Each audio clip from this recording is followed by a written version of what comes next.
Vi skal prøve at se, eller vi har i hvert fald forsøgt at lave en film, der handler om latin. Så læn dig nu tilbage og slap af. Og god fornøjelse. Her står du og skal vælge mellem et naturvidenskabeligt fag på B-niveau eller latin, og du ved faktisk ikke rigtigt, hvad latin går ud på. Men frygt ikke, fordi nu forklarer vi, hvad det egentlig er for noget, det drejer sig om. Basis set handler det om ablativ, gerundiv, perfektum participium aktiv og perfektum participium passiv. Men det er du stadig ikke rigtig blevet klogere på, så lad os sige det på den her måde. Kort fortalt, så handler det om en masse drab, hævntogter, plyndringer, rige svin, love, statuer, paladser, legionærer, mord, gladiatorer, guder, templer, kunst, springvand og forfattere. Meget vigtigt.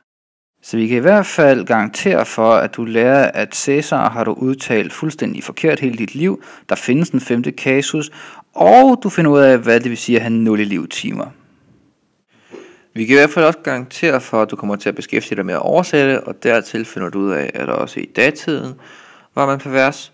Derudover så kommer du, hvis du har spansk eller fransk, kommer du til at blande det sammen med latin. Bare roligt, det sker for alle andre. Og til sidst, patroner er ikke det, du tror det er. Så spørger du måske dig selv, hvad kan man bruge latin til? Du kan i hvert fald lære, at mange af de europæiske sprog stammer fra latin, og Rom blev ikke bygget på en dag, og Asterix og Obelix er ekstremt lærerigt. Man kan sige, at latin er lidt ligesom gratis pizza. Det kan du næsten ikke sige nej til. Så vælg latin, og så håber vi at se dig til næste år.